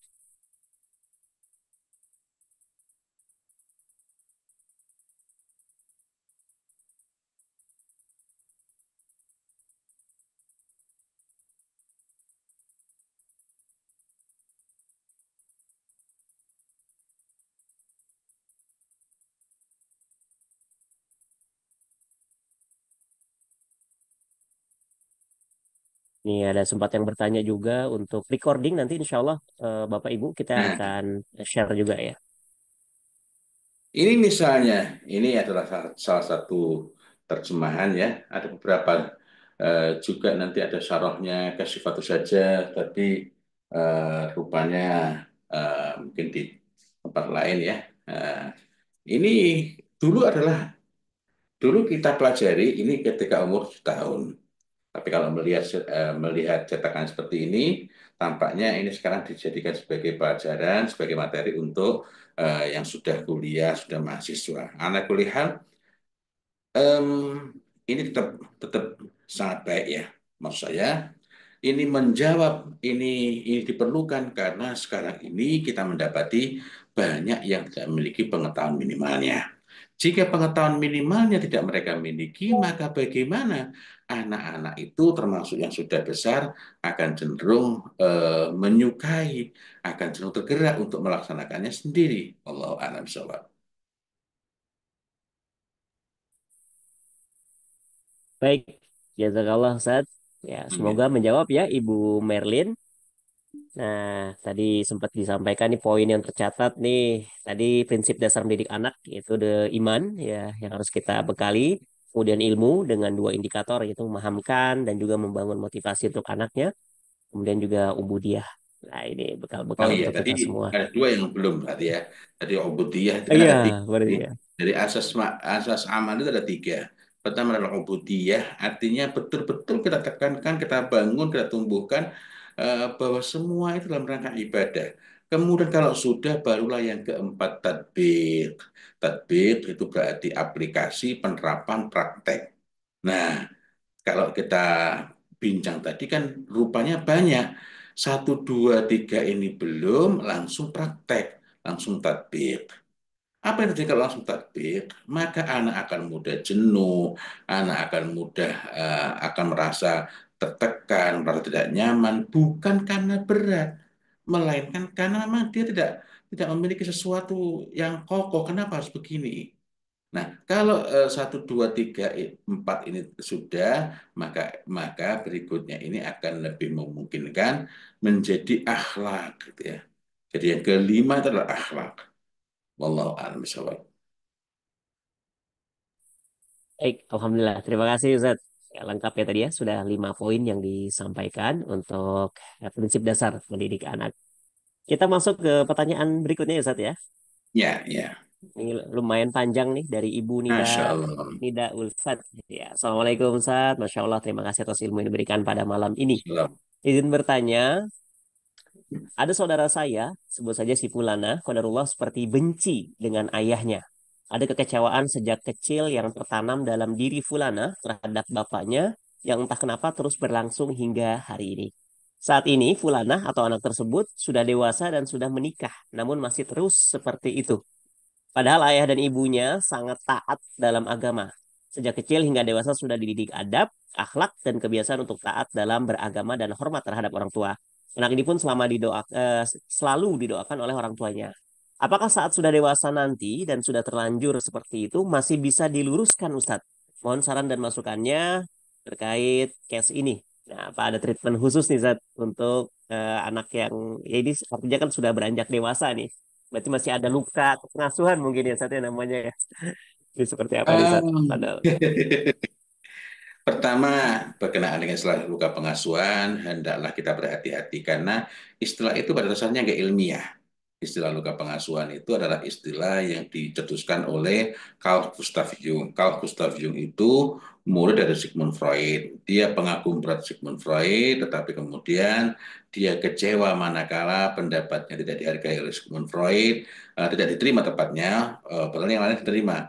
Maka hanya gara-gara satu pendapatnya tidak diterima oleh Sigmund Freud, dia kemudian merasa kecewa, lalu dia mendirikan mazhab psikologi sendiri. Walaupun ternyata apa yang dia klaim ini berbeda dengan Freud itu ternyata lebih banyak miripnya, boleh dikatakan sama. Sehingga kalau Freud itu psikoanalisis, maka psikologinya Carl Gustav Jung adalah psikologi analitik. Jadi mirip-mirip saja, cuma beda sedikit ya, beda sebutannya.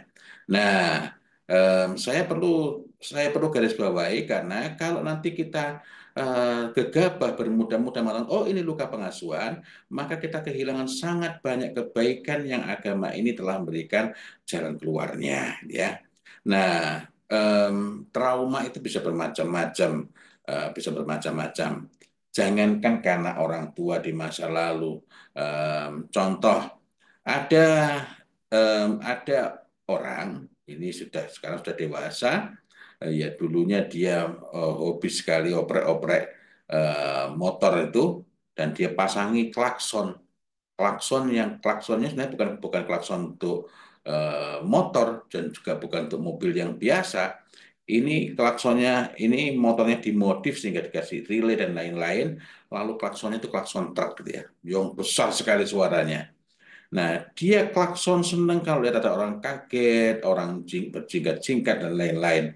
Tapi suatu hari dia klakson, lalu ternyata di situ ada kakek-kakek. Kakek-kakeknya itu kaget, pingsan. Untung nggak sampai meninggal ya. Nah, peristiwa itu membuat dia sangat trauma, sehingga sempat lama dia nggak berani naik motor, terutama pegang klakson itu. Nah, trauma itu bisa terjadi oleh hal-hal yang tidak berhubungan dengan pengasuhan. Nah, jika kita melihatnya sebagai trauma, begitu saja, nah, hal apa yang diperlukan? Kenapa ini saya tekankan?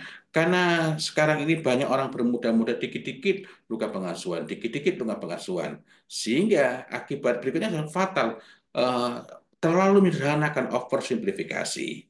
Nah, kaitannya dengan tadi, apakah mungkin kalau sudah dewasa itu berubah? Masih sangat mungkin. Pada dasarnya sebelum ruh itu mau dicabut, masih ada kesempatan bagi kita untuk berubah, termasuk dalam urusan tersebut, gitu ya. Nah, tentu saja untuk meluruskannya itu kan kita perlu tahu bengkoknya di mana. Bagaimana kita akan meluruskan kalau kita tidak tahu letak bengkoknya di mana? Nah, untuk mengetahui letak bengkoknya, disitulah kita perlu untuk menggali masalahnya. Nah, artinya dalam kasus tadi saya tidak tahu persis dinamika masalahnya, ya. Tetapi dalam kasus yang berbeda tidak sepenuhnya sama. Ada anak-anak, ada mahasiswa waktu itu saya saya pas pernah dimintai tolong untuk memberikan kuliah di kelas tersebut. Tapi kuliah ini sebenarnya kuliah dalam rangka terapi. Apa itu? Ada sekelompok mahasiswa yang mereka ini kecewa berat karena dulunya dia ingin kuliah di kampus tertentu, walaupun jurusannya, fakultasnya dia senang, tapi karena pilihan universitasnya dia kecewa sama bapaknya. Jadi bapaknya ini pengurus ormas, pokoknya kalau kuliah harus di kampus ini karena milik ormas tersebut ya. Nah, akibatnya adalah dia mencari jalan untuk secara sengaja agar IPK-nya rendah, agar orang tuanya malu. Nah, dalam hal ini penanganannya ada penanganan klasikal, tapi ada juga yang sifatnya individual. Yang individual itu dilakukan dengan cara apa? Dengan cara menggali akar masalahnya. Nah, yang pertama. Yang kedua, kita bisa saja bukan akar masalahnya yang paling pokok. Ketika dimungkinkan untuk berdialog mengenai hal tersebut. Ya, di waktu itu diajak berbincang, apa keinginannya, sudah ada target untuk menikah belum? Kalau tadi kan sudah menikah ya. Nah, lalu apa yang diinginkan di masa yang akan datang?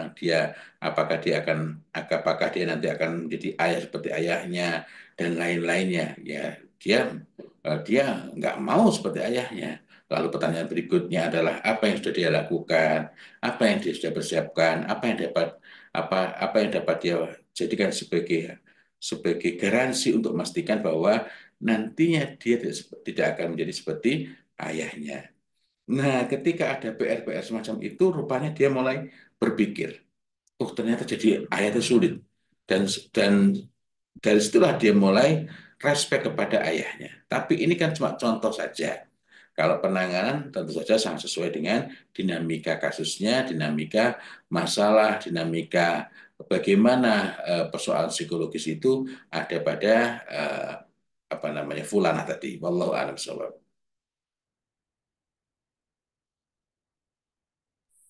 Ya, baik. Terima kasih Ustaz. Jazakallah khair. Semoga menjawab ya Ibu Nida Ulfat. Dan terima kasih juga nih sudah menceritakan ya. Ini menjadi ibroh juga untuk kita semua yang hadir pada malam hari ini. Dan siapa tahu mungkin dari jamaah yang hadir, dari kita semua juga memiliki case yang sama ya. Dan mudah-mudahan ini menjadi wawasan ya, tambahan wawasan untuk kita. Baik, masuk di pertanyaan berikutnya dari Bapak Dedi Humaidi. Bagaimana caranya agar kita dapat masuk ke percakapan anak-anak kita yang semisal sesuatu yang dibahas sudah sama-sama tahu hal-hal tersebut tidak baik, tapi anaknya nggak mau mendengar, tetap kekeh dengan pemikirannya. Nah, bagaimana caranya agar percakapan tidak menguras emosi, Zat? Ya, Masya Allah. Tadi saya sempat nukilkan satu hadis, al khairu adah wa syarru lajajah wa man yuridillahu bihi khairan yufaqihu fiddin. Dan ketika saya membahas mengenai asyarru lajajah, keburukan itu lajajah, saya sempat menyampaikan bahwa disebut lajajah itu menunjukkan bahwa sangat mungkin ketika ketika seseorang, entah anak kita atau orang lain, melakukan keburukan, dia tahu persis itu buruk. Sangat mungkin ketika anak melakukan keburukan, dia tahu, bahkan paham betul itu nggak baik. Sama seperti dokter, spesialis penyakit dalam, paham bahaya rokok, dia tetap merokok. Tahu nggak bahayanya? Bukan cuma tahu, paham dia. Nah, sehingga dalam hal ini ada yang perlu kita gali. Kemudian di bagian berikutnya adalah ada hal yang ini agak berat juga ini, maksudnya agak berat ini karena ini hal yang juga penting untuk menjadi renungan buat saya. Apa itu? Bahwa eh, min surutil muhimmah fit tarbiyatul atfal atau min tarbiyatul aulad. Jadi secara sederhana begini, em, bekal penting dalam mendidik anak, dalam tarbiyatul aulad, dalam tarbiyatul atfal, ialah mendengarkan, ya, mendengarkan istima' ila kulli syai' terhadap segala hampir segala hal, ya, terhadap segala hal tanpa kehilangan kendali diri, sehingga dengan itulah ia dapat mengoreksi kesalahan anak dan meneguhkan yang benar maupun yang baik dari diri anak. Nah, poin tadi ila kulli syai' terhadap segala hal itu, dan di situ ada titik tekan eh, tanpa kehilangan kendali, menunjukkan ini memang bukan bukan hadis ya, tapi ini menunjukkan bahwa masya Allah, justru memang dalam hal memutuskan itu kadangkala itu memang perlu perlu upaya untuk eh, bukan bagaimana dia mendengarkan. Maka pembahasan tadi titik tekannya adalah kita mendengarkan dia. Ya, jadi ketika contohnya tadi ketika ada Fatan Syaban meminta izin berzina, ya Rasulullah idzal li bizina. Itu kan perkataan yang kalau pakai bahasa kasar itu kurang ajar. Sehingga para sahabat marah. Tapi yang terjadi Masya Allah oleh Rasulullah justru disampaikan untuk mendekatlah. Sampai-sampai remaja beliau itu duduk beriban. Dan ketika remaja belia itu sudah duduk di dekatnya, artinya remaja belia itu merasa nyaman, merasa aman dengan Nabiullah Muhammad SAW. Yang ditanyakan itu bukan hal-hal yang langsung berkenaan dengan eh, kamu tahu konsekuensinya, kamu saya masuk neraka, bukan. Melainkan dengan pertanyaan-pertanyaan yang paling dekat dengan apa yang ditanyakan itu. Jadi ketika ini kan minta izin berzina, ya Rasulullah idzal li bizina. Itu dekat hubungannya dengan eh, secara emosional dengan lawan jenis, dan lawan jenis yang terdekat adalah saudaranya, ibunya. Maka Nabiullah Muhammad SAW bertanya, atuhibbuhu li ummik? Cintakah kamu jika hal yang serupa terjadi pada ibumu? Hal serupa itu bisa bermacam-macam, bisa minta izin, bisa melakukan perzinahan dan lain-lainnya. Nah, tapi poin penting di sini adalah Masya Allah, di situ rupanya ketika ada hal-hal yang ini ini anak sudah tahu nggak baik, sudah tahu buruk, kok malah masih di apa namanya, masih dilakukan, kok malah masih dia bahas-bahas itu. Sehingga itu artinya kita yang perlu meluangkan waktu untuk lebih banyak mendengarkan mereka. Karena dengan mendengarkan, menggali lagi, dan ketika kita menggali itu, kita tidak menolak emosi mereka. Tidak menolak, bukan berarti membenarkan ya. Kita menjadi paham dinamikanya. Dan pada saat yang sama kita dapat meluruskannya melalui pertanyaan-pertanyaan. Nah, cuma memang khusus berkenaan dengan bagaimana cara bertanya, ini memang perlu ada forum yang lebih apa namanya, lebih terbatas dan sifatnya langsung ketemu karena nanti akan lebih mudah ya. Em, Kalau dari pengalaman akan lebih mudah kalau kita bincang itu nggak banyak-banyak orang. Dari pengalaman saya paling efektif kalau hanya 10 orang atau 15 orang, ya 20 orang lah, 20 orang. Nah, tapi kalau secara personal kita bincang-bincang apa namanya, berbincang-bincang ya kadang-kadang dalam kesempatan misalnya kadang pas umroh itu ada yang minta waktu gitu ya, bincang-bincang. Nah, meskipun memang tentu saja berbeda dengan kelas yang 2 hari penuh misalnya atau sehari penuh, tapi di situ memang kita bisa ada kesempatan untuk menggali. Nah, jadi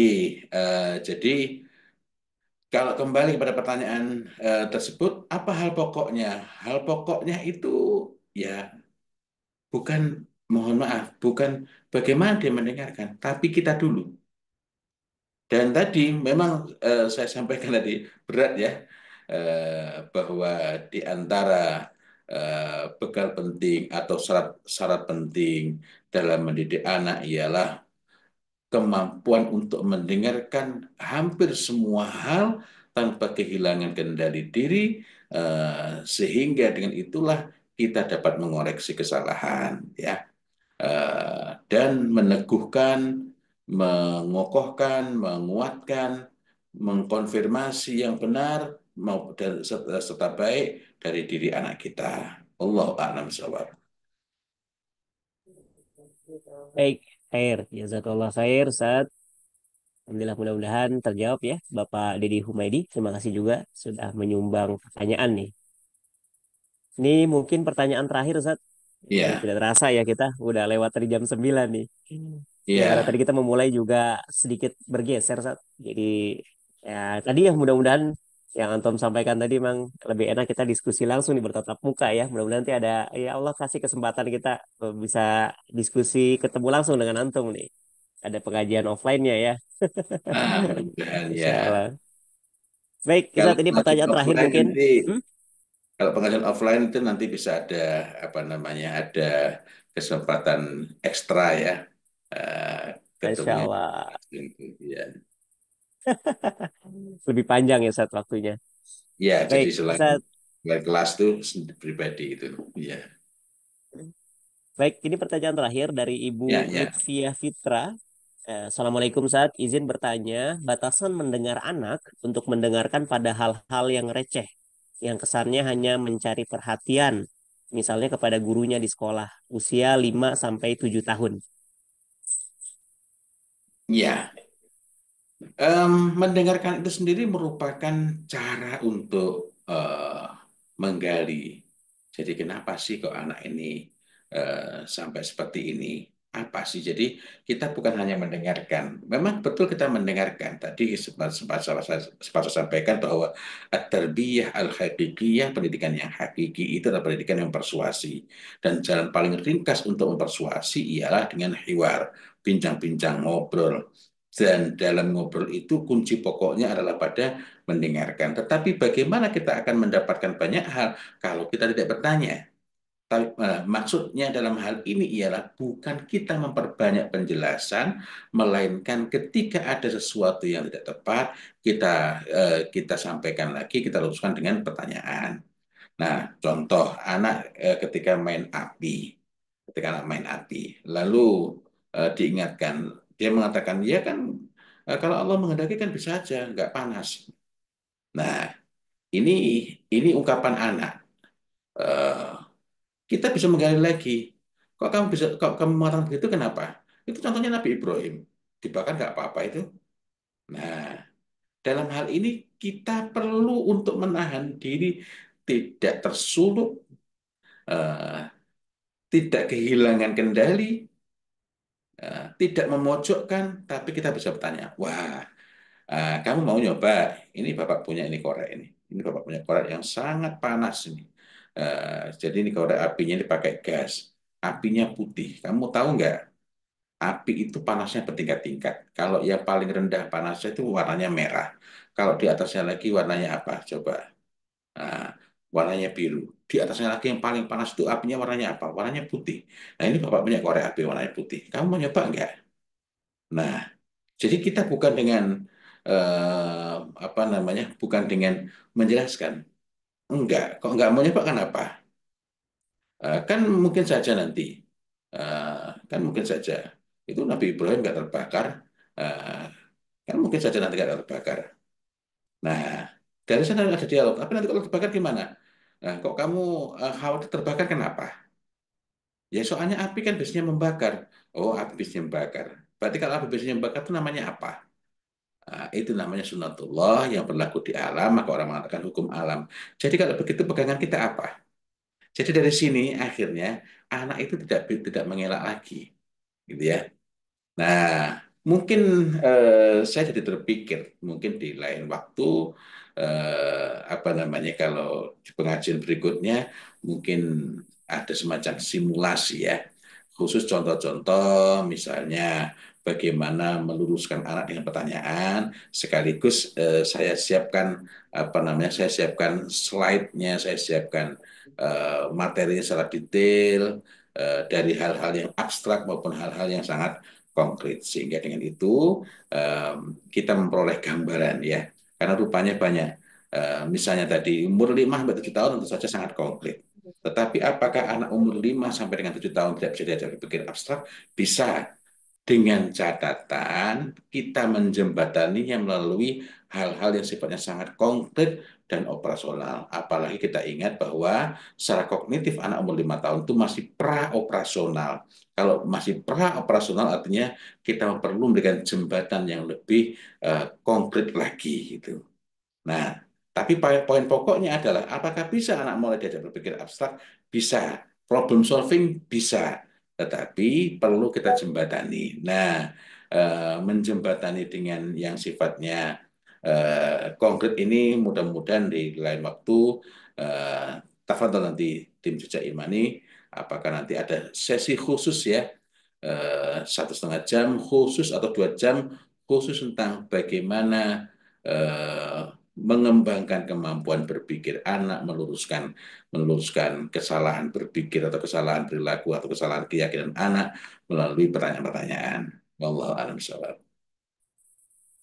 Khair, Zat. Alhamdulillah, jazakallah khair. Ini Amin. menarik nih, Zat ya. Sepertinya memang harus ada di sesi kita praktek langsung nih, yang dipandu langsung dari Antum, ya supaya kita bisa ya sama-sama melihat langsung ya, terjun langsung dari case-case yang nanti Antum berikan. Seperti itu. Ya walaupun masih Baik, bersifat Ustaz. simulasi ya karena dari slide saja. Iya, betul. Ya, baik Ustaz. Ini sepertinya waktu juga sudah menunjukkan Ya, Masya pukul Allah. setengah 10 nih Ustaz. Ya, ini boleh kita closing point kali Ustaz ya. Mungkin kita butuh mau izah nih nasihat dari Antum menutup perjumpaan kita malam hari ini dari tema ataupun diskusi kita pada malam hari ini. Sekaligus mohon berkenan mungkin Ustaz bisa memimpin doa Ustaz.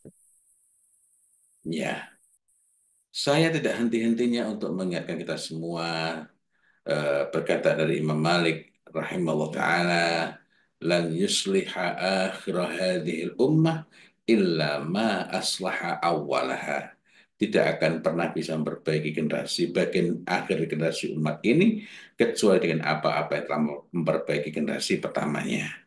Maka karena itu resep dasar kunci pokok dalam memperbaiki anak-anak kita tetaplah sama, yakni kita tengok dari sebaik-baik perkataan, yakni kitabullah, dan sebaik-baik petunjuk, yakni petunjuk dari Nabiullah Muhammad Sallallahu Alaihi Wasallam. Ini hal penting yang perlu kita yakini dengan sungguh-sungguh. Um, Kemudian em, sebagai seorang mukmin hendaklah kita ini tidak bersedih dan tidak juga memiliki tidak takut, dalam arti la tahzan wa la takhaf. La tahzan, tidak bersibuk kok saya duduk begini, kok saya duduk begini. Apa yang sudah lewat bukan bagian kita untuk mengambil kembali. Kita dapat melakukan hal-hal yang bermanfaat dengan sungguh-sungguh. Apa yang ada di masa yang akan datang kita tidak berkecil hati sejauh kita masih berusaha mengikuti apa yang ada dalam tuntunan insya Allah. Dan karena ini adalah majelis ilmu, tidak ada yang lebih baik kecuali dengan kita tutup dengan doa penutup majelis saja. Tafadhal uh, dipimpin oleh MC. Silakan. Ya, baik. Teman-teman semua, Bapak Ibu, jamaah Jejak Imani, jamaah pengajian Jejak Imani milakan Allah. Baik, sama-sama kita menutup ya sesi majelis kita pada malam hari ini dengan mengucap lafaz hamdalah, alhamdulillahirabbil alamin. Namun sebelumnya Ustadz izin menyampaikan informasi kepada Bapak Ibu Ya. semua. Insya Allah kita akan bertemu lagi di pengajian berikutnya. Ya ini dengan tema yang berbeda, yaitu adalah kajian Aqso bersama dengan Ustadz Umar Maka. yaitu di tanggal 15 November 2024 di hari yang sama ya, di hari Jumat, Masya Allah. tentunya di waktu yang sama seperti malam hari ini.